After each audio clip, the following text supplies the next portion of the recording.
comienzan los cierres de colegios.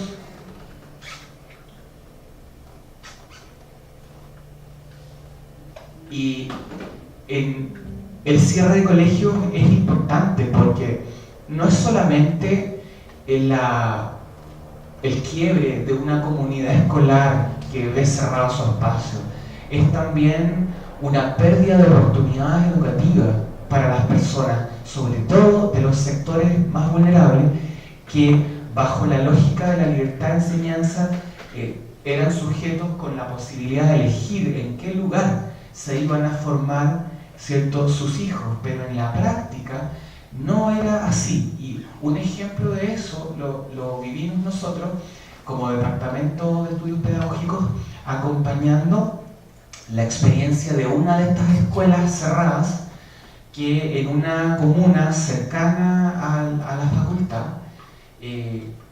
fue tomada la escuela por las madres de los niños. Era una escuela básica con chicos hasta 13 años, madres que no tenían posibilidades reales de poner a sus hijos en otros establecimientos porque requerían ciertas condiciones, requerían cercanía con sus domicilios, requerían programas de integración por dificultades que tenían bastantes de ellos, lo que significaba que quedaban básicamente en la calle.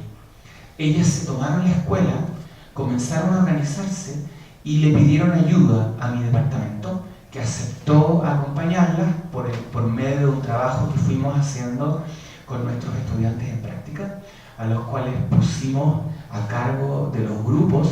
Tuvimos que constituir aulas multigrado porque además, como era un colegio en cierre, había perdido la mayor parte de su matrícula, tenían muy pocos estudiantes, lo que no hacía viable económicamente seguir invirtiendo en ese colegio, y por eso la municipalidad lo había cerrado. Y bueno, logramos constituir una propuesta de trabajo multigrado con pequeñas aulas, ¿cierto?, funcionando con chicos de distintas edades, con 2 practicantes por sala, con acompañamiento de los académicos y visitas regularmente, pero eso además asociado a un trabajo político pedagógico que se fue haciendo de cohesión de las madres de estos niños con la comunidad, que comenzó a concretarse en la elaboración de un proyecto educativo de tipo comunitario, que ellas mismas fueron articulando y liderando, porque un cuidado que nosotros tuvimos permanentemente en esta labor fue la de no copar nosotros el espacio, sino que quedarnos en la orilla, quedarnos en el contorno de esta comunidad tan valerosa, ¿cierto?, con tanto coraje, que fue pensándose a sí misma y fue plasmando eso en documentos y en un trabajo muy sostenido que termina posibilitando un gran desarrollo dirigencial por parte de estas mamás que hasta el momento eran simplemente dueñas de casa y comienzan a convertirse en líderes, en agentes educativos de gran potencia, muy empoderadas, articulando la comunidad, sentando normas y permitiendo una experiencia que dura poco más de un año, que culmina con los chicos rindiendo exámenes libres, porque la experiencia era informal, pero aprobando todos esos exámenes libres gracias al proceso que habíamos logrado construir. Con la contraparte, porque en todo esto siempre hay una contraparte, de que mientras nosotros tratábamos de conversar con el municipio, la dirección del departamento hizo ingentes esfuerzos por llegar a un consenso, por ver la posibilidad de que la municipalidad traspasara a la facultad la administración de este colegio y que pudiera mantenerse con un proyecto comunitario. El alcalde, por su parte, lo que hizo fue empezar a conversar con un grupo musical muy famoso en Chile, que estaba dividido. No sé si ustedes han escuchado hablar del grupo Inti Illimani. ¿Sí? Bueno, los invito a... Es posible que hayan escuchado muchas canciones de ellos. Fue un grupo muy famoso que se dividió, y un segmento de este grupo es el que conversó con este alcalde de derecha, y acepta ellos hacerse cargo del establecimiento para fundar en él entonces una escuela de tipo artístico de la municipalidad y que significó que cambiara de nombre, ahora se llama Sol del Illimani y es un proyecto que se mantiene hasta hoy, pero que tiene la paradoja de haber sido el proyecto que le pone fin a una iniciativa de base, a una iniciativa comunitaria, político-pedagógica, con la anuencia, ¿cierto?, de este grupo musical que durante los años 80 había sido en Chile uno de los símbolos de la lucha contra la dictadura y contra la pérdida de las libertades. Bueno, esa experiencia se perdió y fue muy dolorosa para todos. Graduamos a los niños al lado del colegio, pero en la calle.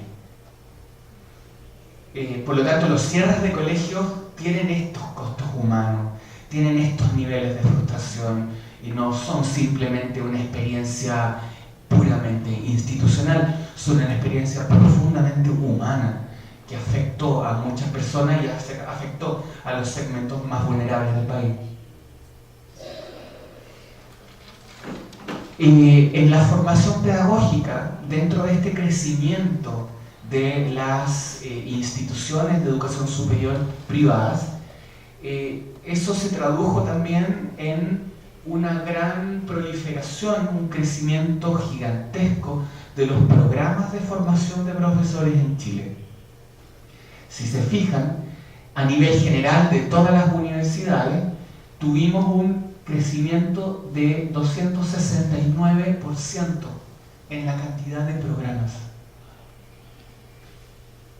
Mientras en las universidades públicas este crecimiento era de un 6% al año, en las universidades privadas fue de un 18% al año. Esto significó una dispersión y un gran caos, un gran desorden, un crecimiento inorgánico de la oferta de formación inicial docente. En las carreras de pedagogía, que en los 80 habían sufrido la pérdida de interés de parte de los jóvenes de captar ciertas intenciones pedagógicas de formación, comienza a existir un repunte, principalmente también dado por dos factores. Primero, porque la mayor parte de estos nuevos programas creados en universidades privadas no son selectivos, no solicitan pruebas de admisión, que era una gran barrera existente en las universidades públicas. Y por otro lado, porque se empiezan a crear condiciones que hacen atractiva el cursar una carrera de pedagogía, fundamentalmente porque, por ejemplo, se crea una beca, que es la beca Vocación de Profesor, que permite que los estudiantes más pobres, con buenos puntajes, puedan estudiar pedagogía, y en un contexto en que todo es caro, todo se cobra y todo es deuda, permite tener una carrera gratis. Y eso generó gran interés de parte de los jóvenes en segmentos donde incluso no había un compromiso personal muy claro, muy formado con la labor pedagógica, lo que también significó distintos tipos de dificultades en la formación de estas personas.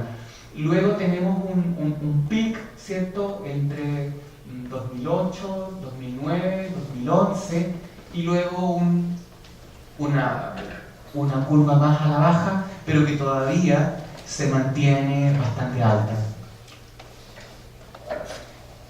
El aumento en programas, en cantidad de programas, fue de 249 a 738, lo cual es una locura, porque además, al constituirse inorgánicamente, sin ningún tipo de planificación, sin información de cómo se estaba comportando el campo del ejercicio profesional, hubo muchos aumentos en áreas donde no se necesitaban, por ejemplo, profesores de inglés y profesores de historia, que todavía ven muy difícil el acceso a puestos de trabajo, son muy mal remunerados porque existe gran cantidad de profesores de inglés y de historia. Por lo tanto, para ellos estudiar una carrera pedagógica hoy día significa realmente bastantes complicaciones, mientras en el área de las pedagogías de ciencia se ha mantenido el déficit a todo lo largo del proceso. Pero claro, es entendible si recordamos que para poder hacer una pedagogía científica en las áreas de biología, de química, de física, necesitamos implementación, necesitamos espacios físicos, infraestructura, y eso encarece los costos, pero también volvía menos atractivo el negocio.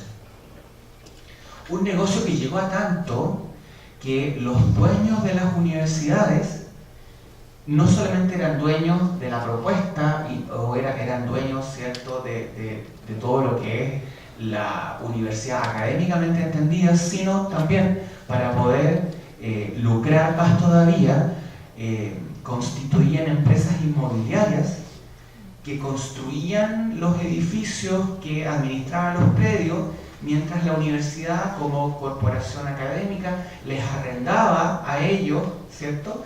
Y entonces se producía un tránsito de dinero que permitía la extracción, porque legalmente las universidades no podían lucrar. Por lo tanto, una buena forma de poder hacer eso era tener dos bolsillos, el bolsillo universitario, el bolsillo inmobiliario. ¿Bolsillo? ¿Se entiende lo que es bolsillo? ¿Sí? El bolsillo donde yo guardo, ¿sí?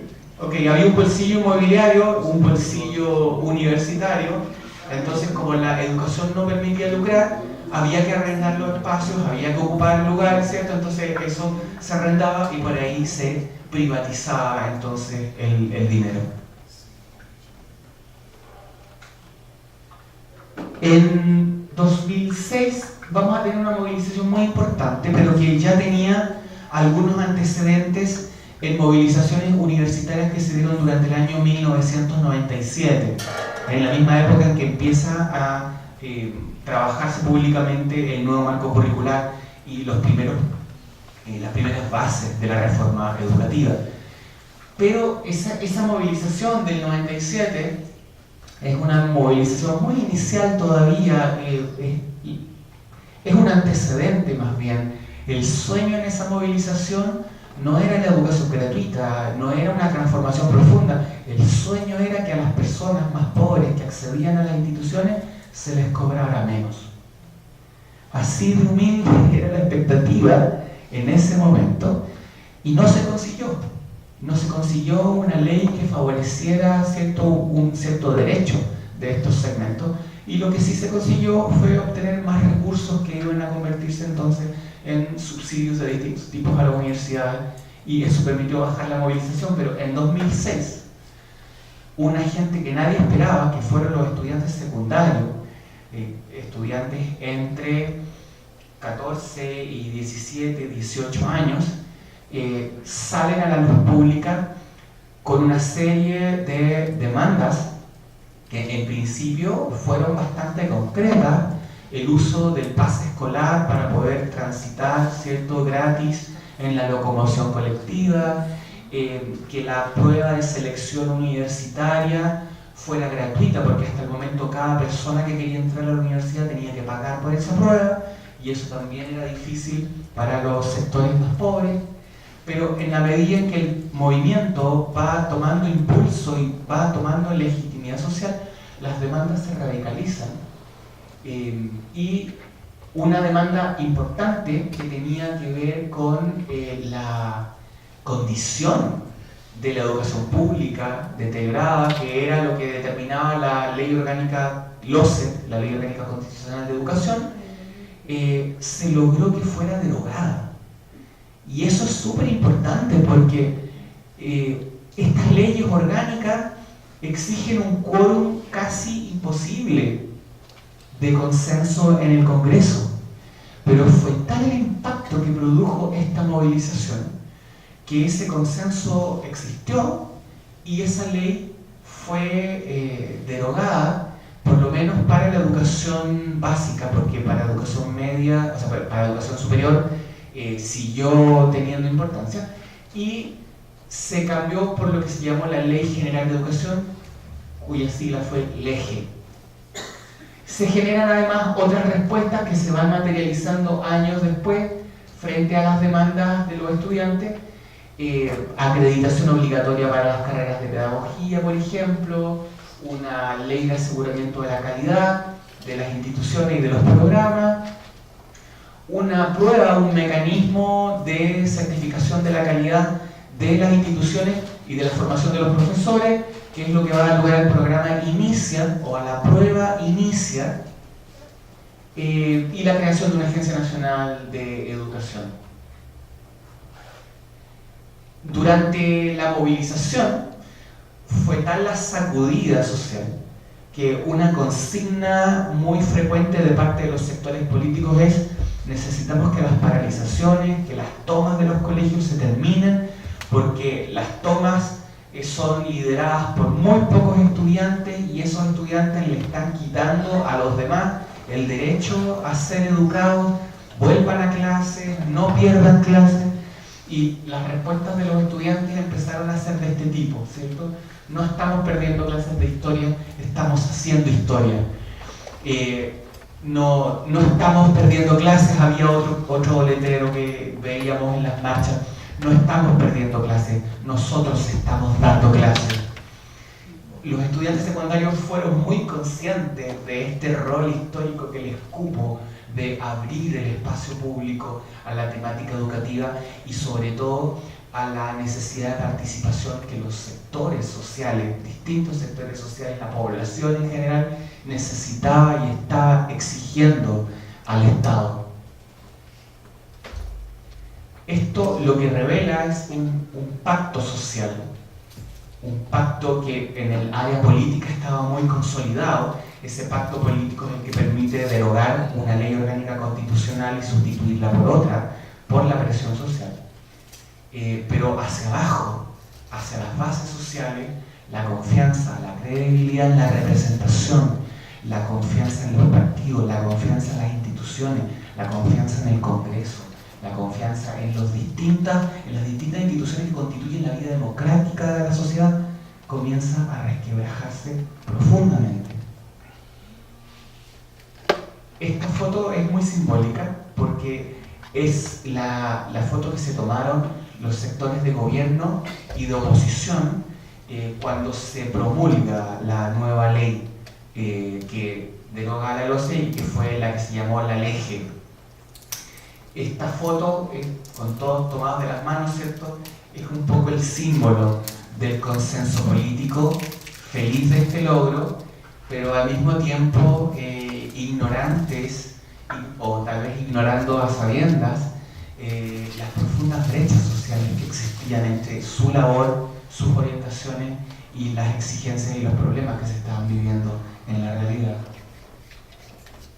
El año 2011 vuelven las movilizaciones fuertemente, esta vez con un claro protagonismo de la educación superior, que tiene varias características. Primero, es un grupo humano de jóvenes que no fue formado en dictadura, que se educaron en democracia y que durante los últimos 10 años de su formación educativa vivieron una experiencia pedagógica articulada por los nuevos principios que se estaban poniendo sobre la base del sistema educativo nacional.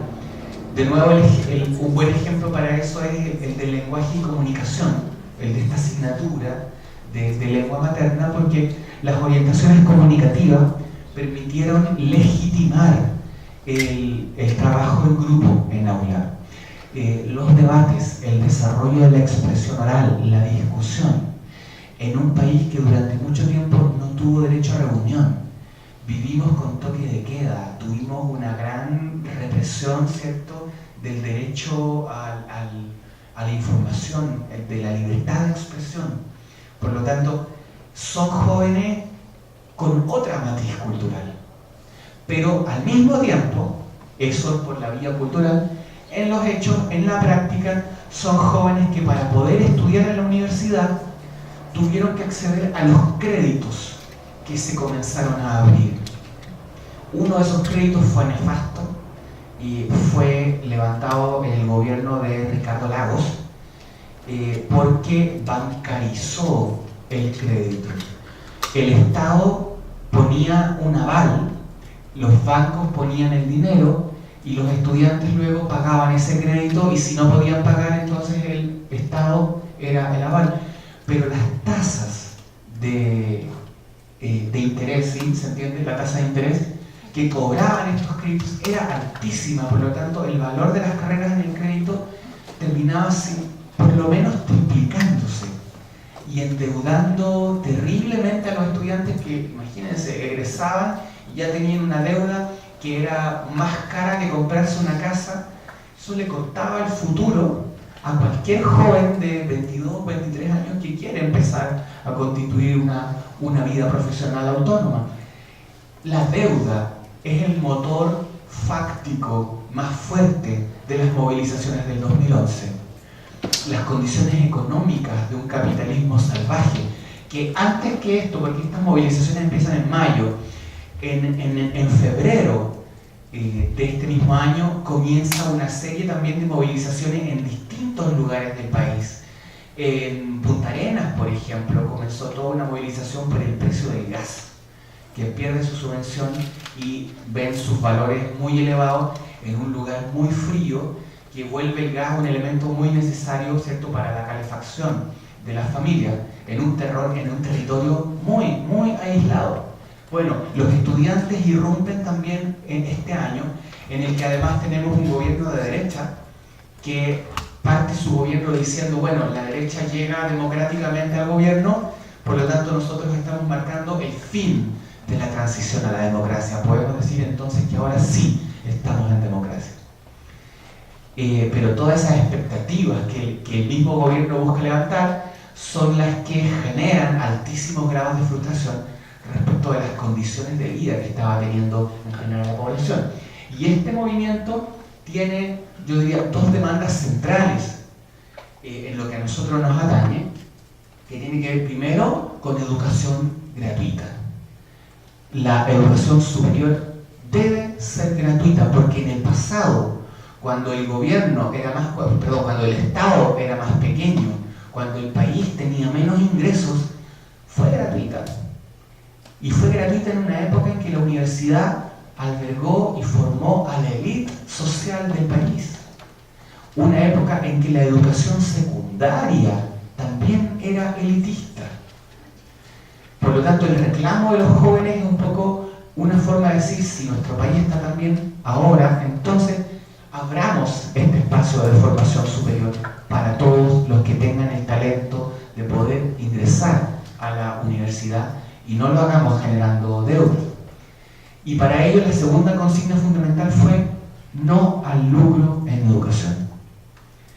En las universidades el lucro estaba prohibido, no en el resto del sistema. En educación secundaria y en educación básica se podía lucrar legalmente, pero en educación superior no. Y la forma de lucrar que tenía era esta de los dos bolsillos que yo les contaba, ¿cierto?, trasladando los dineros recaudados en estas fundaciones sin fines de lucro, pero invirtiéndolos en arriendos, en espacios, en infraestructura, en equipamiento, llevándolos, ¿cierto?, a empresas de papel que finalmente eran de los mismos dueños.